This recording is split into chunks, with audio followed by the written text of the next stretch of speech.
Equations of motion हमने पढ़नी है, इक्वेशंस ऑफ मोशन। और ये पढ़ने से पहले आपको आना चाहिए ग्राफ। बेटा अब आपने ना मेरी बात बड़े गौर से समझनी है। इमेजिन करें कि एक बंदा मूव कर रहा था, स्पीड उसकी थी 4 मीटर पर सेकंड। एक बंदा आगे की तरफ जा रहा था, स्पीड उसकी कितने मीटर पर सेकंड थी? 4 मीटर। और फिर उसके पीछे पड़ गया कुत्ता, तो भागने लगेगा। मैं कहता हूं जी भागते भागते इसकी स्पीड हो गई 10 मीटर पर सेकंड। स्पीड ज्यादा होगी ना। अब मुझे बताओ शुरू वाला केस कौन सा है, ये या वो? शुरू में जो वेलोसिटी होगी ना उसके साथ आई लगाएंगे, इनिशियल शुरू वाली, और ये आखिर वाली, तो ये कौन सी वेलोसिटी हो जाएगी? फाइनल। तो वो वेलोसिटी जो शुरू में है वो इनिशियल, वो वेलोसिटी जो आखिर में है वो क्या है? फाइनल। मामला समझ में आ गया? अब ना आप जानते हैं कि ये ग्राफ है, किधर जाना चाहते हो?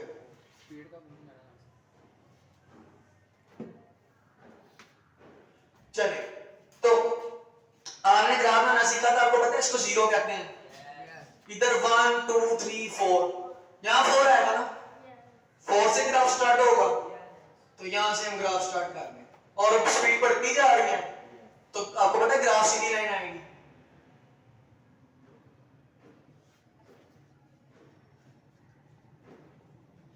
इस तरह से, यही बात है ना? मामला क्लियर?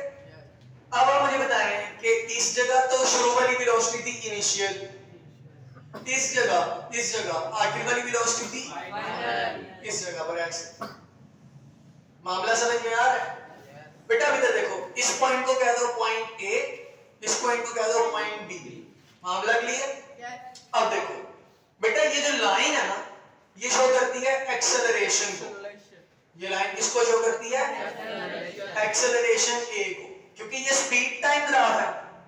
इस साइड पर हम लेके लेना है टाइम, तो स्पीड टाइम ग्राफ की जो लाइन होती है हमेशा किसको शो करती है? एक्सेलरेशन को।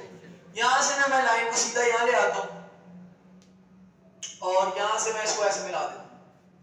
अब देखना जरा, ये ए है, ये बी है, ये सी है, ये डी हो जाएगा, और ये पहले से ओ है, 0 या ओ। मामला समझ में आ गया? अब आपको पता है इस एक्सिस पे क्या लिया रहता है, तो ये ओडी वाली लाइन क्या होगी? मामला समझ आ गया? कोई प्रॉब्लम? अच्छा चलिए यहां देखें, अब ना स्टार्ट करते हैं फर्स्ट इक्वेशन ऑफ मोशन से। कहां से स्टार्ट करते हैं? यहां पर मैं सबसे पहले आपको फर्स्ट इक्वेशन ऑफ मोशन पढ़ाऊंगा। फर्स्ट इक्वेशन ऑफ मोशन ज्यादा मुश्किल काम नहीं है, आपने टेंशन ही नहीं बस। यहां देखें बेटा, पहली बात फर्स्ट इक्वेशन ऑफ मोशन में आपने पढ़नी है ये लाइन, और मैंने आपको बताया ये लाइन सीधी नहीं है, इस तरह, और ऐसी लाइन को बोलते हैं स्लोप। तो यहां पर ये मेरे पास क्या होगी? स्लोप। और ये लाइन का नाम क्या है? A B. मैं आपसे पूछता हूं कि ये लाइन ए बी की स्लोप क्या देती है? चलिए, तो मैं आपसे पूछता हूं कि लाइन ए बी की स्लोप क्या देती है आपको, यानी slope of line A B. ये जो लाइन ए बी है इसकी स्लोप में क्या लिखा है? एक्सेलरेशन। तो ए बी की स्लोप आपको क्या देती है? एक्सेलरेशन देती है। क्या देती है? एक्सेलरेशन। और इसको मैं एक्सेलरेशन को किससे शो करूंगा? ए से। मामला समझ में आ रहा है कुछ? पक्की बात है? अच्छा चलिए यहां देखें, एक्सेलरेशन होता है वेलोसिटी ओवर टाइम। एक्सेलरेशन क्या होता है? Velocity over time. आप देखो vi यहां है, vf ये आपकी vi से vf ये है, ये bc है ना, और टाइम क्या है? ये मुझे बताओ od और ac सेम है? od ये और ac ये दोनों सेम है, यानी यहां पर टाइम है और यहां पर स्पीड है, और एक्सेलरेशन होता है ना speed over time, rate of change of velocity है ना। अच्छा, तो एक्सेलरेशन इज इक्वल टू, जरा समझिएगा, एक्सेलरेशन ये स्पीड ओवर टाइम यानी bc ओवर ac। ए आएगा bc ओवर ac। देखो मैंने किया क्या है, यहां पर एक्सेलरेशन होती है ना rate of change of velocity. आपने पढ़ा एक्सेलरेशन को, एक्सेलरेशन होता है VF minus VI over T, पढ़ा है ना? एक्सप्रेशन क्या होता है? VF minus VI over T। अब ये VF माइनस VI है कितना? BC, और टाइम कितना है? AC, तो BC ओवर AC। मामला समझ में आ गया? अच्छा चलिए अब चलते हैं आगे। आगे इसको सॉल्व करते हैं, बड़ी आसान सी बात है। इधर देखें जरा, मैं आपसे कहता हूं ये लाइन क्या है? BC। ये लाइन क्या है? BC। अच्छा ये पूरी लाइन क्या है? BD। मैं ना इधर ये लाइन बना रहा हूं, ये पूरी लाइन यहां से B और यहां से D, और बीच में कौन सा पॉइंट है? C। यही बात है। ये पूरी लाइन क्या है? BD। ये पूरी लाइन BD है। BD, C को काउंट नहीं करना। ये इतनी लाइन क्या है? CD। अगर मैं इतनी लाइन मिटा दूं क्या बचता है? BC। यहां पर D था ना?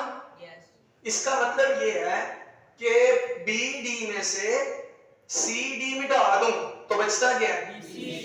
BD में से क्या निकाल दूं तो क्या बचता है? फिर समझिए इस बात को, ये पूरा BD, इस BD में से क्या निकाल दिया? CD, तो क्या बचा? BC। यानी BD में से CD निकालो तो क्या बचता है? BC। अब यहां देखो, ये BC है और BC किसके बराबर है? BD माइनस, और डिवाइड में क्या लिखा है? AC। अब इधर देखो, ये AC है, AC किसके बराबर है? तो AC की जगह क्या आएगा? OD। मैं ना इधर लिख देता हूं कि हमने किया क्या। हमने किया ये है कि जो पहले BC था उसको बना दिया BD माइनस CD, और जो पहले AC था उसको क्या बना दिया? OD। हाँ ये मामला क्लियर है? चलिए अब ना याद रखिए, अब मैं कुछ वैल्यूज यहां पर लिखूंगा। पहले देखो BD कहां है? ये D है और ये क्या है? इसको इधर लाओ दूसरी साइड पर, ये पूरा BD है, इधर लाओ, 0 से कहां तक चला गया? Final velocity. इसका मतलब ये पूरा BD किसको शो करता है? Final velocity. तो मैं ऐसा कहूंगा ना कि इस BD का मतलब क्या है? Final velocity. अच्छा फिर इधर आओ CD पे, CD ये है, इसको इधर लाओ, तो CD क्या होगा? अच्छा, और फिर OD है, ये OD है, OD क्या है? तो OD किसके बराबर आ गया? अब इसको यहां पर पुट कर दो सारी चीजों, तो acceleration is equal to BD, BD क्या है? माइनस CD क्या है? OD क्या है? मामला समझ में आया? टाइम यहां डिवाइड हो रहा है इधर आकर, ये बनेगा AT is equal to VF minus VI। ये VI यहां माइनस का है, उधर जाके प्लस का, तो इधर देखो इस साइड पर क्या बचेगा? लिख दिया, इधर VI माइनस का था, उधर आके प्लस का हो गया, प्लस का VI, और साथ प्लस क्या हो रहा है? AT। तो VF is equal to VI plus AT।